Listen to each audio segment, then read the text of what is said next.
Falcon!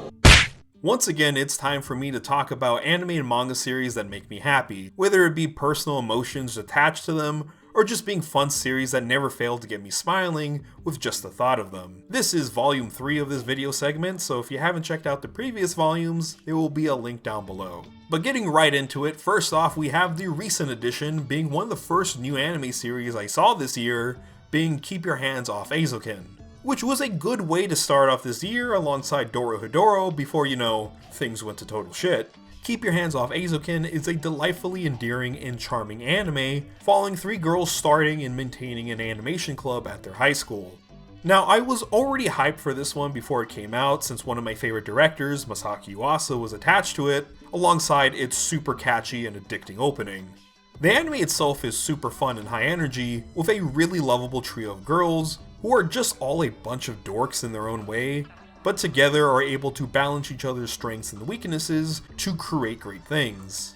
But what truly made this series stand out to me is its pure love for animation and creativity, perfectly captured in these amazing scenes exploring the imagination of our main trio, developing their ideas for their projects, nailing what it's like to get lost in your imagination, but then turning that experience into something creative, which I find really inspiring as someone who sort of gets lost in their imagination a lot, now more so than ever, coming up with a lot of sweet ideas and concepts for stuff, but never actually doing anything with them besides maybe noting it down somewhere and sort of leaving it at that.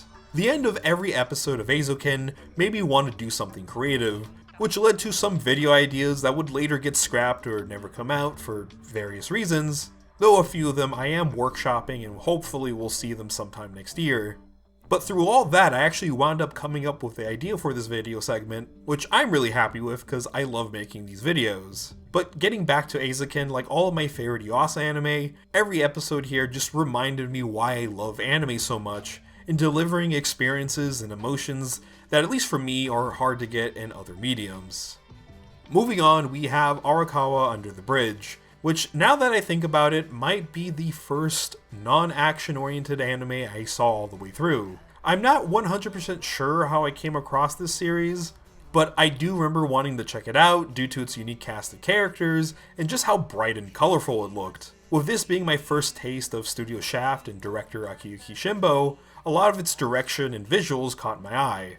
For those who don't know about this series, it sort of frames itself as a rom-com, but it's much more of a bizarre comedy series, following an elite businessman getting himself into a situation where he winds up marrying a strange fisher lady who happens to live under a bridge and claims to be from Venus. The two live a strange married life together, along with the even stranger people who also live under the bridge, coming in all shapes and sizes, from dudes in kappa suits, manly nuns with guns, and even a Yakuza Birdman, among plenty of others. Arakawa is a great comedy series that I do recommend and actually have done in the past. While I haven't watched this series in quite a while, a good handful of its gags have stuck with me, along with its large quirky cast of characters and overall vibe of the series, which personally always reminds me of spring, with its bright colors, atmosphere, and very chill opening and ending song. However, beyond the atmosphere giving me a nice spring vibe, what has always stuck with me about this series is the whole living under the bridge aspect. As well, sure, our main character gets into a lot of chaos throughout the series interacting with the many oddballs of the bridge, there's sort of a comforting air to it all. The residents under the bridge, despite seeming like outcasts to the rest of the world, are all content with who they are. None of their fellow neighbors ever question them about their personas, and they all just live at peace with each other. And I found that very charming, especially when I was in high school, where it always feels like you're struggling to figure out how to present yourself to almost everyone you meet. It just made living under a bridge seem like a perfect place to live, to get away from that stress while still figuring yourself out, just as the main character does. It just seemed really comfortable in high school, and even sometimes still to this day. But now we're going to switch from talking about anime to talking about manga with 2 of my personal favorites. First up is Yutsuba, a series that I honestly feel that if you don't love, you simply do not have a heart. Plain and simple, this series is fantastic. Yutsuba follows the daily life of a young girl named Yutsuba, her dad and neighbors, and yeah, it's really just that simple. But this is perhaps one of the most fun and wholesome manga series I've ever read, and highly recommend to anyone and everyone, as it's truly a manga for people of all ages. It's an amazing slice of life comedy, but unlike a lot of my other favorite comedies out there, it's able to be funny without any parodies, crude jokes, or innuendos. It's all just simple and natural fun, alongside some more over-the-top reactions, which are all gold, and I'm sure we've all seen some sort of reaction meme from the series online at some point. And while that is already enough to make it a series to be happy about, what truly makes this series one I hold very dearly is that it perfectly rekindles the feeling of being a kid when life was just pure, simple, and full of new experiences to try out. Like trying pizza or even a banana shake for the first time, getting lost in your imagination when visiting a store, picking out a movie for yourself from the rental store on a rainy day, or even your first experience at the beach. These are all amazing little moments I'm sure almost everyone has experienced to some capacity, but have often forgotten about as life goes on. Through this manga, I'm constantly reminded of the very simple and little joys of life, and I can't say I've experienced anything in media that is able to capture it as perfectly as Yutsuba. Making the series feel even extra special to me personally is that new chapters sort of come out whenever, which normally can be a bummer for great series like this, and often the reason why I forget a lot of manga. However, given the simple and wholesome nature of the series, it winds up just adding a new layer of me appreciating Yutsuba, as whenever a new chapter pops up, it instantly brightens my day, reminding me that today is always the most enjoyable day. Finally, for this video, we have Lucifer and the Biscuit Hammer, which is a manga I've talked about a good handful of times, along with its author Satoshi Mizukami, who is supremely underrated. Like, seriously, please, for the love of God, just check out this guy's work. Some of it is officially licensed, just please do it. You won't regret it. However, this manga and I go way back.